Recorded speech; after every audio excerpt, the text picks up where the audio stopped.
कल की 2898 एडी की एंडिंग में क्या हुआ एंड पोस्ट क्रेडिट सीन में क्या बताया गया, ये दोनों चीजें मैं एक्सप्लेन करने वाला हूं। तो ऑफ कोर्स वीडियो में आपको स्पॉयलर्स मिलने वाले हैं, लेकिन मैं अपनी तरफ से जरूर कोशिश करूंगा कि आपको इतना सिंपल वे में समझाऊं कि फिल्म को देखने की एक्साइटमेंट आपकी और ज्यादा बढ़ जाए, और बिलीव मी बढ़ने वाली है। तो वीडियो को कर दो लाइक, जितना वीडियो को लाइक करोगे यूट्यूब वीडियो को उतना शेयर करेगा, एंड ऑफ कोर्स चैनल को भी सब्सक्राइब, ताकि ऐसी अपडेटेड वीडियोस आपको जल्दी से जल्दी देखने को मिले। तो गाइस, कल की 2898 एडी की एंडिंग कुछ इस तरह से स्टार्ट होती है कि सुप्रीम यास्किन, जो कि कली ही है, कली ही सुप्रीम है, सुप्रीम ही कली है।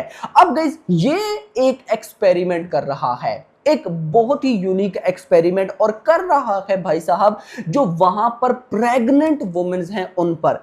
अब स्पेशली इन प्रेग्नेंट वुमेन्स में से भी जो 150 डेज यानी कि 5 महीने प्रेगनेंसी में कंप्लीट कर चुकी हैं, उनको ये बहुत ज्यादा टारगेट कर रहा है, उन पर ये एक्सपेरिमेंट बहुत तेजी से कर रहा है। अब गाइस, दीपिका जो कि प्रेग्नेंट होती हैं और इनके डेज भी 150 प्लस हुए होते हैं। अब ये भी भाई साहब कॉम्प्लेक्स में होती हैं और इन पर भी होने वाला होता है एक्सपेरिमेंट, लेकिन ये किसी तरह से भाई साहब वहां से बच जाती हैं और भाग निकलती हैं। अब इन पर एक्सपेरिमेंट हुआ या नहीं वो पोस्ट क्रेडिट सीन में बताया गया, अभी जब पोस्ट क्रेडिट सीन एक्सप्लेन करूंगा तो आपको बताऊंगा।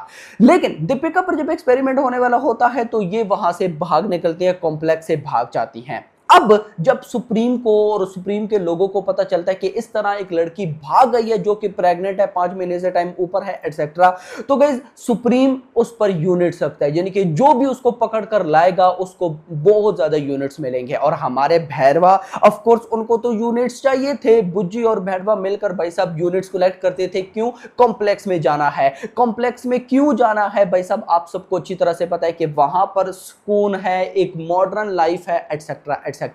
सो भाई साहब भैरवा लग जाता है दीपिका के पीछे कि दीपिका को पकड़ना है। लेकिन दूसरी साइड पर दीपिका अकेली भी नहीं है, दीपिका को प्रोटेक्ट करते हैं अश्वत्थामा, क्योंकि अश्वत्थामा को पता है कि भाई दीपिका के पेट में जो बच्चा है वो कोई नॉर्मल बच्चा नहीं है, वो है कल्कि, जिसकी भाई साहब केयर करना, जिसको बचाना बहुत ज्यादा जरूरी है, कि अगर भाई साहब पता चलता क्या कली को, सुप्रीम को, तो वो फौरन दीपिका को मार देगा।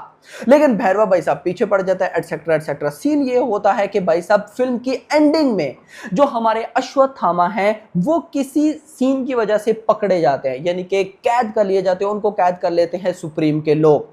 अब गाइस, जब ये सिनेरियो होता है ना, तो फिल्म में आता है बहुत बड़ा ट्विस्ट, क्योंकि मैं हूं, आप हो, बड़े से बड़ा डायरेक्टर हो, या जो भी गाइस हो, सब एक बार यही सोच रहे थे कि यार दीपिका अब पकड़ी गई, यस दीपिका तो पकड़ी गई, दीपिका को मार देंगे, कोई ना कोई सीन करेंगे, कॉम्प्लेक्स ले जाएंगे, कोई ना कोई सीन होगा।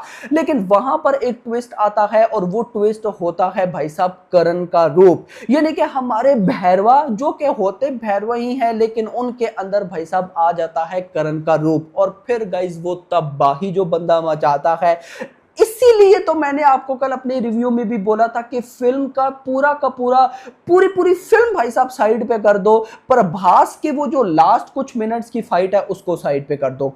इस फिल्म का भाई साहब जो है ना क्लाइमैक्स, उसको साइड पे कर दो, पूरी की पूरी फिल्म साइड पे कर दो। ये वाला सिनेरियो क्यों बोला था? इन रीजंस की वजह से बोला था कि भैरवा नहीं करण उस टाइम गाइस जो तबाही मचाता है, आप लोग एक बार हिल जाएंगे। और फिर जब तबाही मचा के सुप्रीम के लोगों को मारते हैं, फिर उसके बाद गाइस वो अपनी पुरानी कंडीशन भैरवा में आ जाता है। लेकिन इंटरेस्टिंग सीन ये होता है कि वहां से दीपिका भाग जाती है और हो जाती है फिल्म की एंडिंग, और फिर आता है पोस्ट क्रेडिट सीन, जिसको देखकर गाइस मैं पता है क्या फील कर रहा था कि भले ही मेकर्स ने क्लाइमैक्स टॉप नॉच बनाया, ये कर दिया वो कर दिया, लेकिन भाई जो पोस्ट क्रेडिट सीन था वो मोस्ट डेंजरस चीज है। कैसे भाई साहब? सुप्रीम के जो लोग हैं वो सुप्रीम, ये पोस्ट क्रेडिट सीन की बात कर रहा हूं, सुप्रीम के जो लोग हैं यानी कि कली के जो लोग हैं वो सुप्रीम के पास जाते हैं और सुप्रीम को कहते हैं कि एक अस्तर है जो हमसे ना उठाया जा रहा है, अभी जब से दीपिका हो के गई हैं, तो भाई साहब उसका अलग ही सीन है। तो भाई साहब सुप्रीम कहता है कि तुमने कोई सीरम लिया था, क्योंकि हो क्या रहा था, ये जो सुप्रीम है ये उन प्रेग्नेंट वुमेन का सीरम लेता था। अब ये क्या सारा चक्कर है, ये मुझे भी कुछ खास भाई साहब समझ में नहीं है, क्योंकि गाइस इस फिल्म को जब से 2-3 बार नहीं देखेंगे आइडिया नहीं होने वाला। तो भाई सुप्रीम सीरम लेता था और उसको अपनी बॉडी में ट्रांसफर करता था, कुछ इस तरह का सीन था। अब होता यह है कि जो सुप्रीम के लोग हैं वो जब दीपिका पर एक्सपेरिमेंट करते हैं, करने ही वाले होते हैं, तो वो भाई साहब सिर्फ एक बूंद सुप्रीम सीरम की एक बूंद या एक कतरा जिसको हम बोलते हैं 1 ड्रॉप वही ले पाते हैं दीपिका से। तो गाइस जब वो 1 ड्रॉप सुप्रीम अपनी बॉडी में ट्रांसफर करता है तो सुप्रीम को एक ऐसे लेवल की पावर्स मिलती हैं कि जो सुप्रीम कली ने खुद भी एक्सपेक्ट नहीं किए होते।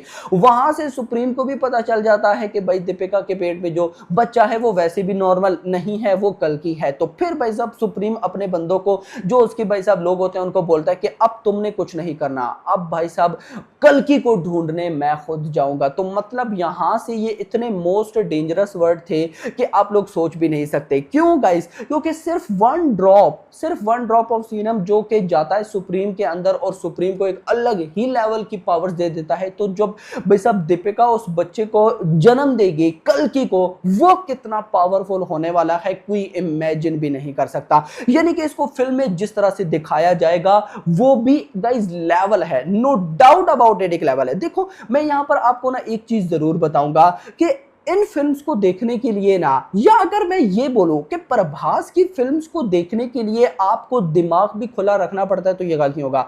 मुझे आज भी हंसी आती है उन लोगों पर जो कि सालार को कहते थे कि ये कैसी फिल्म है, वो कैसी फिल्म है। यार जो बंदा ना सालार को दिमाग खोलकर देखता है ना, तो उसको समझ में आती है कि ये कितने बड़े लेवल की फिल्म है। लोग कहते हैं कि छोटी सी फिल्म है, भाई कैसी छोटी सी फिल्म है भाई, खानसार, वहां में 3 ट्रिब्यूट, भाई साहब उनका एक हर एक का अलग अलग लेवल, ऊपर से भाई साहब दोनों दोस्त आपस में दुश्मन, इतना बड़ा उसका लेवल था। तो गाइस ये लेवल किसकी वजह से? प्रभास छोटी फिल्म्स नहीं करता, ये माइंड में रख लो मेरा भाई, प्रभास छोटी फिल्म्स नहीं करता है। कल का भाई साहब स्टोरी लाइन देख लो, सालार की स्टोरी लाइन देख लो, और मजे की बात मैं अगर आपको बताऊं स्पिरिट की कहानी कैसी होगी। तो खैर दोस्तों उस बातों को हम फिलहाल साइड पर रखते हैं। तो गाइस ये कुछ हुआ था भाई साहब फिल्म के एंडिंग में एंड पोस्ट क्रेडिट सीन में। तो बेसब्री के साथ भाई साहब जिसने फिल्म को देखा अब वो कल की पार्ट 2 का वेट करने लग गया है। कल की पार्ट 2 की मैं अपडेट आपको कल दूंगा, कुछ न्यूज मेरे पास आने वाली है तो वो लेने के बाद। लेकिन आप में से अगर किसी ने फिल्म देखी तो आपको कैसी लगी मुझे कमेंट सेक्शन के अंदर जरूर बताइएगा। मैं होप करता हूं कि मैंने जिस वे से आपको बताया है, अगर आपने फिल्म नहीं भी देखी होगी तो अब आप फिल्म को देखने के लिए और ज्यादा एक्साइटेड हो गए होंगे। तो वीडियो पसंद आई हो तो वीडियो को लाइक करके जाना, ज्यादा से ज्यादा शेयर चलो ना करो, लाइक जरूर कर देना, यूट्यूब वीडियो को खुद ही शेयर कर देगा। और अगली आने वाली वीडियो तक अपना ख्याल रखिएगा। Thanks for watching.